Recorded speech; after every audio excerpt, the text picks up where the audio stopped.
Assalomu alaykum. Bugun 3-mavzumiz sonlarning bo'linish belgilari. Sonlarning bo'linish belgilari nima? Biz juda katta sonlar berilgan bo'lsa, o'sha sonni biz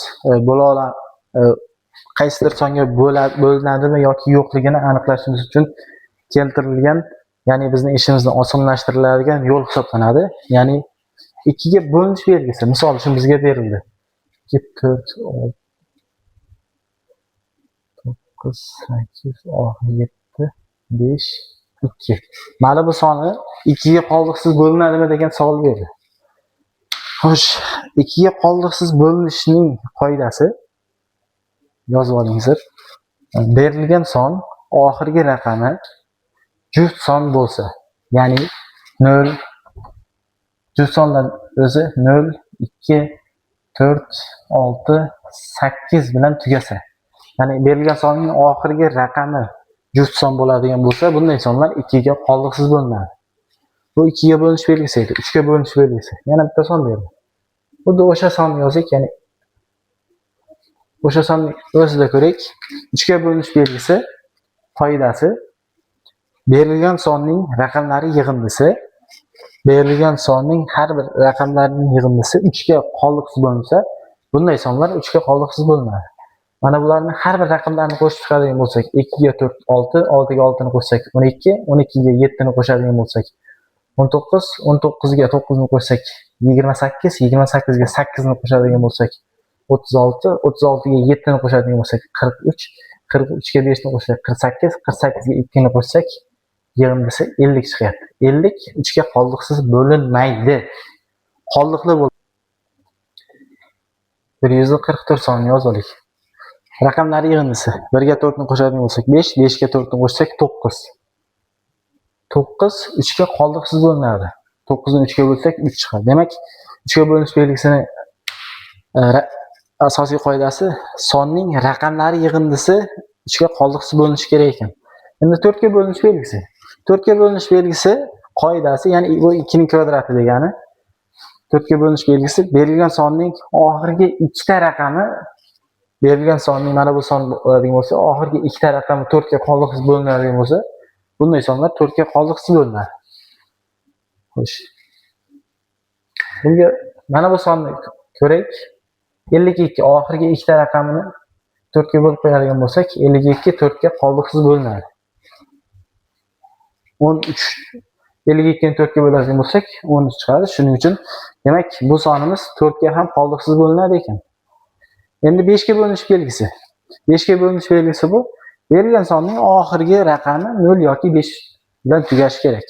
Bizga istalgancha kattalikda son berib, oxiri 0 yoki 5 bilan tugaydigan bo'lsa, 0 yoki 5 bilan tugaydigan bo'lsa, bunday sonlar 5 ga qoldiqsiz bo'linadi deb ketaveramiz. Xo'sh, 6 ga bo'linish belgisi. 6 ni tub sonlarga ajratib olishimiz kerak. Tub sonlar nima edi? Faqatgina o'ziga va birga bo'linadigan sonlar tub sonlar hisoblanadi. Demak, 2 va 3 6 ni maydalaydigan bo'lsak, bo'luvchilari, ya'ni o'zaro tub bo'lgan bo'luvchilar 2 va 3. Demak, bir vaqtning o'zida 2 ga ham, 3 ga ham qoldiqsiz bo'linadigan sonlar 6 ga qoldiqsiz bo'linadi. Biz bitta son tanlab oldik. 2 ga bo'linish uchun oxirgi raqami 2 ga bo'linish kerak edi, ya'ni oxirgi raqami juft son bo'lishi kerak. 3 ga bo'linish uchun esa o'sha sonning raqamlari yig'indisi 3 ga qoldiqsiz bo'linishi kerak edi. 7 ga bo'linish belgisi. 7 ga bo'linish belgisini o'rganganimizdan bu sonni 7 ga bo'lib qo'yganimiz osonroq. Qanchalik katta bo'lsa qat'iy nazar. 7 ga bo'linish belgisi juda ham bizning ishimizni murakkablashtirib yuboradi. 8 ga bo'linish belgisi. 8 ga bo'linish belgisi bu 8 degani, buni ham tub ko'paytirishlarga ajratib olamiz. 8 degani 2 ning 3-chisi degani. Ya'ni 2 ning darajasiga chiqib qolyapti. Yana o'sha narsani ham o'rgatib qolay, faqat mana bu 2 ning darajasidagi songa yig'ilib qoldi. Misol uchun 8, 16, 32, 64, 128 ga kelib qolyaptimi? 2 ning darajasida necha bo'ladigan bo'lsa, ya'ni 8 ga bo'linish belgisining qoidasi berilgan sonning oxirgi 3 ta raqami 8 ga qoldiqsiz bo'linishi kerak. Berilgan sonning oxirgi 3 ta raqami. Mana bu son bo'ladigan bo'lsa, oxirgi 3 ta raqamni tanlab olamiz. O'shani 8 ga bo'lib qo'yamiz. Agar o'sha oxirgi 3 ta raqami 8 ga qoldiqsiz bo'linsa, bunday sonlarni 8 ga qoldiqsiz bo'linadi deb yozib qo'yaveramiz. Mana bu 4 ga bo'linish belgisida esa 2 ning kvadrati. Belgisi qoidasi berilgan sonning oxirgi ikkita raqami qoldiqsiz bo'linishi kerak edi. 9 ga bo'linish belgisi. 9 degani 3 ning kvadrati degani. 9 ga bo'linish belgisining qoidasi esa 3 ning 3 ga bo'linish belgisi qoidasiga o'xshab ketadi. Ya'ni berilgan sonning raqamlari yig'indisi 9 ga qoldiqsiz bo'linsa, bunday sonlar 9 ga qoldiqsiz bo'linadi. Demak, bizga qandaydir son berdi, o'sha sonlarning raqamlarini qo'shib chiqamiz va 9 ga bo'ladigan bo'lsak, o'sha son 9 ga bo'linsa, demak, biz yig'indisi biz bitta son tanlab oladigan bo'lsak, o'sha sonning raqamlarining yig'indisi 9 ga qoldiqsiz bo'linsa, bunday sonlar 9 ga qoldiqsiz bo'linadi. 10 ga bo'linish belgisi 10 degani 2 va 5 dan tashkil topadi. 2 ko'paytirilgan 5 10 degani. Buni ham tub ko'paytiruvchilarga ajratib oldik. Xo'sh, 10 ga bo'linish belgisi berilgan son oxiri 0 bilan tugashi kerak. Shunchaki. Bu qayerdan kelib chiqqanligini isbotlab ham berishim mumkin. Bizga qanaqadir son berdi, oxiri son 0 bo'lsin. 2 va 5 ga tashkil topgani uchun 10 5 ning qoidasi oxirgi raqamni 0 ga va 5 dan tashkil topish kerak edi. Xo'sh, 2 ga bo'linish belgisi esa 0, 2, 4, 6, 8 bilan tugashi kerak. Berilgan sonning oxirgi raqami. Agar bizda mana bu 6 ga bo'linish belgisida ham faqatgina 3 ga bo'linib, 2 ga bo'linmay qoladigan bo'lsa, bunday son 6 ga bo'linmaydi. Bir vaqtning o'zida ikkalasiga ham bo'linish kerak. 10 ga bo'linish belgisida ham xuddi shunday. Bir vaqtning o'zida 2 ga va 5 ga qoldiqsiz bo'linish kerak. Shuning uchun ikkalasida ham umumiysi faqatgina 0 bo'lgani uchun qolganlari chiqib ketyapti. Demak, 10 ga bo'linish belgisini shunchaki berilgan sonning oxiri 0 bilan tugashi kerak deb ketsak bo'ladi ekan. 11 ga bo'linish belgisi. 11 ga bo'linish belgisi unchalik ham qiyin emas, desam ham bo'ladi. Sal uzunroq faqat. 11 ga bo'linish belgisi bu berilgan sonning juft o'rnida turgan raqamlar yig'indisi bilan toq o'rnida turgan raqamlar yig'indisining ayirmasi 0 chiqsa yoki 11 ga qoldiqsiz bo'linsa, bunday sonlar 11 ga qoldiqsiz bo'linadi. Misol uchun 121 sonining juft o'rnida turgan sonlar. Mana bu toq o'rnida turibdi, bu ham toq o'rnida turibdi. Lekin toq son emas. Bunisi esa juft o'rnida turgan. Mana bu yerda bizga toq son berib qolishi mumkin. Biz unga e'tibor bermaymiz, faqatgina o'rni bo'yicha toq va juftga ajratib olamiz. Juft o'rnida turgan sonlar yig'indisi 2. Shundan ayirib tashlashimiz kerak.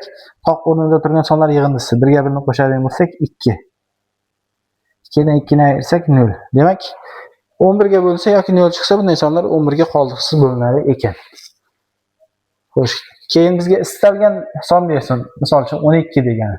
12 ni tub ko'paytiruvchilarga ajratamiz. Ya'ni 12 ni bo'lamiz. Tub sonlarga, har bir tub sonlarga bo'lib chiqamiz. 12 ni birinchi eng kichkina tub son 2 bo'lgani uchun 2 ga bo'lamiz. 6 chiqdi. 2 ga hali ham bo'linadi. Yana bo'lsak 3 chiqadi. Endi keyingi tub songa bo'lamiz. Keyingi tub son 3. 3 ni 3 ga bo'ladigan bo'lsak 1. Demak, biz buni tub ko'paytiruvchiga ajratib bo'ldik. Endi buni kanonik shaklda tasvirlab qo'yamiz. 12 degani 2 dan nechta? Bitta 2 ta. 2 ning kvadrati ko'paytirilgan 3.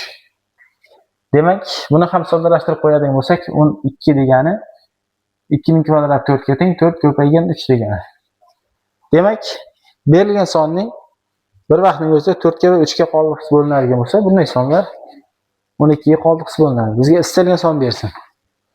Xo'sh, 32 beradigan bo'lsa, misol uchun 32 beradigan bo'lsa, qaraymiz, 32 2 ning 5-chisi degani.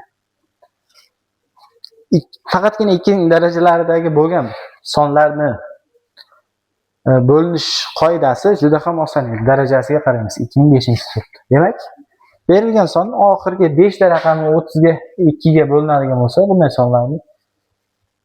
bunday sonlar barchasi 32 ga qoldiqsiz bo'linadi. Misol uchun 36 berdi. 36 ni biz ikkita shunday son tanlab olishimiz kerak, bir-biriga tub son bo'lishi kerak, ko'paytmasi bo'lishi kerak. Men 4 va 9 tanlab oldim. Umumiy o'zaro tub nima degani? O'zaro tub birinchi darslarimizda o'tgan edik. Umumiy bo'luvchisi birdan tashkil topish kerak. Ikkalasida ham umumiy bo'luvchisi 1 bo'lgani uchun bular o'zaro tub hisoblanib qoladi. 36 ga bo'linish belgisi demak bir vaqtning o'zida 4 ga va 9 ga bo'linish kerak edi. 4 ga bo'linish belgisi bergan son oxirgi ikkita raqami 4 ga qoldiqsiz bo'linish kerak. 9 ga bo'linish belgisi esa bergan son raqamlari yig'ildisi 4 ga 9 ga qoldiqsiz bo'linish kerak ekan. Demak, shuning bilan bizning sonlarning bo'linish belgilari mavzumiz o'z nihoyasiga yetdi.